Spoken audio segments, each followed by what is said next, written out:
Aloha! This is episode 10 of Let's Play Eternal Daughter, and I'm your host, Master Guthrin. The little square on the save screen shows you're familiar, displaying its current maturity. Right now, he's still as he hatched, which will hopefully change next episode. Now that we're able to breathe underwater, we can now safely explore the depths and get the delicious treasure held beyond our reach.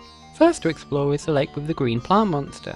There's a 1 pixel crack on the wall to the right here, but I think that's just a misplaced tile.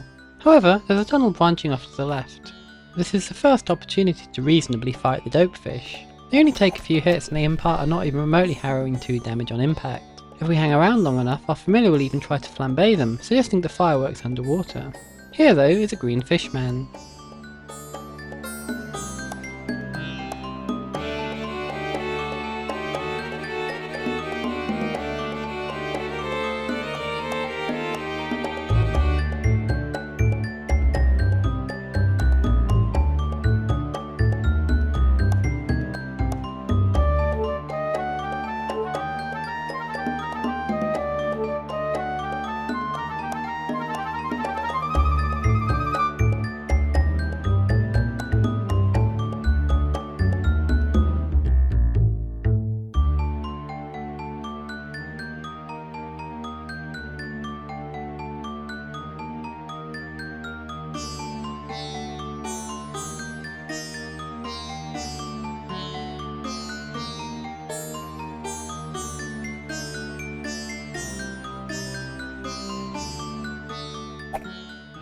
Naturally, the scale is in fact floating above them here. Otherwise our new friend, Vlool the fish person, has nothing else to add. We've only actually seen anything that looks like a merman twice to date, but I didn't really draw attention to either of those times. The most recent time was actually one with a spike through its face, skewered onto the top of the Free Riders Tower. Before that though, we saw that there was a chunk of stone blocking an alternative entrance to the mountains, and on that rock there was also an effigy of a merman.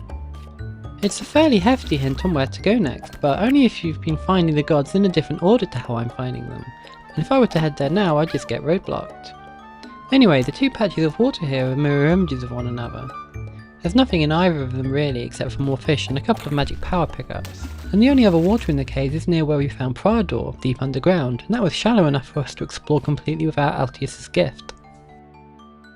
If you have a good memory, you'll recall that there were some small patches of water in the forest, Blue Mountain and in Dungaga City, all of which had treasures contained within them. With that in mind, I'm off on a few quick detours to collect them, since at this point I wasn't really looking forward to the challenge ahead of me. My first stop is just inside the forest. If you're a total badass and willing to try it over and over, you can actually make use of the slide speed boost glitch to try and get to the attack upgrade in the water in the forest ahead of time. It is really very difficult to pull off though, since hitting one of the fish on the way in is basically a death sentence, and speed from bouncing off of one is actually required for your egress. You need roughly as many hit points as we have now, so really you can only just about attempt it before you head to the Rider's Tower. While there is a life upgrade further into the forest that we can get now with the Mojang, I know that we're going to be headed that way later anyway, and because of that, it's not worth the detour quite yet. Our new attack upgrade doesn't seem to have changed much about our attack. Our charge shots do have a little lightning bolt circling around them, which I'm pretty sure they didn't have before, but hopefully this means it's one of the useful raw damage increases that takes a hit off of enemies, which will definitely help in the upcoming area.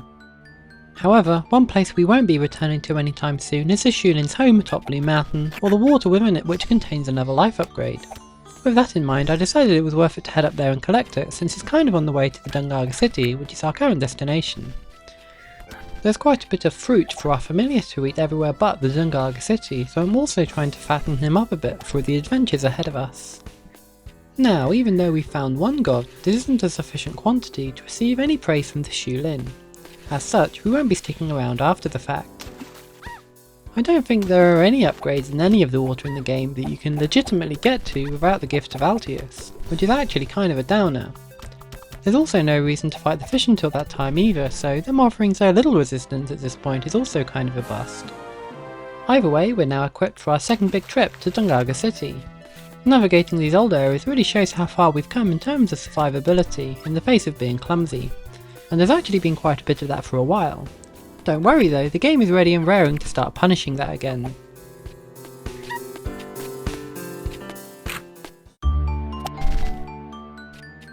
I've been through this area several times, and the eagle-eyed have probably spotted this cave on the left hand side.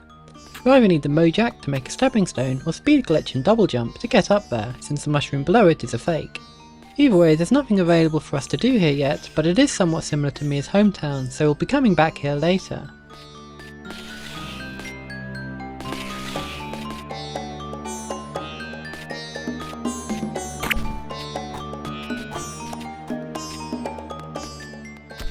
Anyway, it's now time to charge headlong into the city. While we are here looking around for a god, there's also that power-up in the pond just before where we fought Hume, and shiny power-ups are always nice.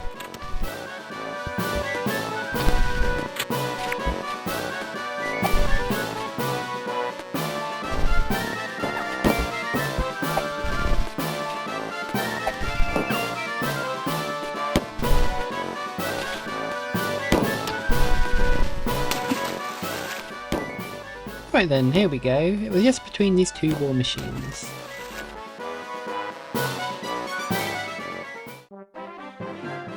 The sigil is a new secondary weapon. It can actually be kind of a problem for people who didn't read the help page, since you're never reminded in game about switching secondary weapons. They think they've lost the Mojang. As a result, they get stuck unable to move through any of the areas that need it. Since the door to where we fought Hume is closed, Thod obviously isn't this way, and since I used the water every other time I've been here, I'll go over the top of the platforms this time. The sigil is very expensive at 4 magic power per shot, however it is very powerful and also very big. It also turns enemies into bunnies when it kills them. On the other side here there's a sheer wall, which we can obviously now ascend. You can actually just about get up here with the double jump, but doing so before now doesn't really get you anything. Anyhow, that was the sigil. It's too expensive for my ammo stockpile right now, so I'm actually going to be switching out for the daggers.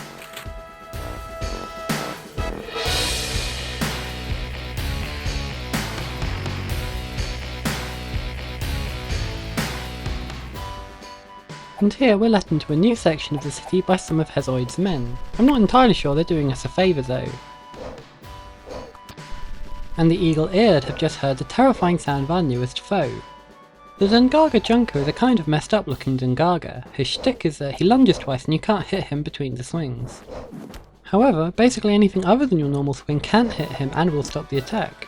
Thankfully that includes daggers, which will be a mainstay for this next section, because while the enemies we've seen before aren't dangerous at all, these guys will murder you. In addition to the Junkers, there's also another new enemy type floating around here. The flying red bug machine we'll see in a moment is a Deedle. They're incredibly simple foes, but they pack a punch. They fly somewhat erratically in an attempt to get close to you, and unlike all the other flying foes we've fought, they take a bunch of hits. Their health makes using hammers an unreasonable prospect for dealing with them, so you're stuck possibly jumping up to attack them, which can easily get you hit. Your best bet really is to try and lure them to somewhere you can safely attack them from, but because of how erratic they are, on top of their ability to come down above you, they can easily mess you up.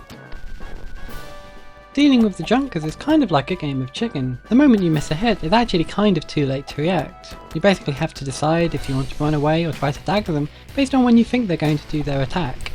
Fortunately, daggers are pretty cheap, so it's not a big deal if you guess too early. I can assure you though, you really don't want to guess too late.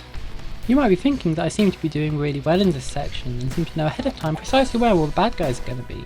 Well, that's because this is my 8th time through here. Even with some good strategies for dealing with the Junkers, and knowing where I'm going, this place is really very rough. I think the difficulty mainly comes from the combination of Deedles working as area denial, keeping you off of the platforms you want to jump to, and the Junkers, which pack a massive punch. And there it is, the first hit from a Junker this attempt. 5 damage. That's the Eternal Daughter we know and love. The Deedles come in at 1 below with 4 damage, which is still no joke. The health pickups never get any bigger, so that hit is going to sting for quite a while. There's little room to manoeuvre here, and you can easily get knocked off the side back to the previous area. Deedles will actually stop in their tracks if you hit them while they're moving, which is pretty much your only saving grace if this one decides it wants your blood. As usual, where possible, evasion is a superior tactic for dealing with dangerous enemies. However, I'm not nearly as worried about the heavy grunts or red dragons unless they're likely to knock me somewhere that I don't want to go. As such, these ones definitely want to get beaten down. You really don't want to get caught in a confined space with a junker, since sometimes they can wig out and start moving during their second swing, which can easily catch you off guard.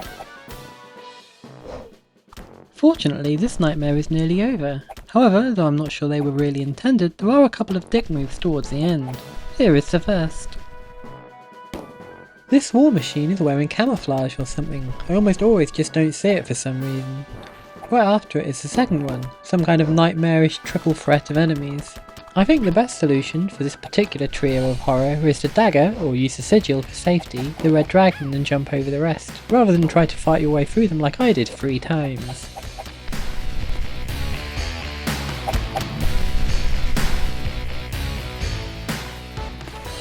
Now, and I'll probably bring this up again in the next video, though we've almost made it through here, down here and to the left is an incredibly easy to miss save point.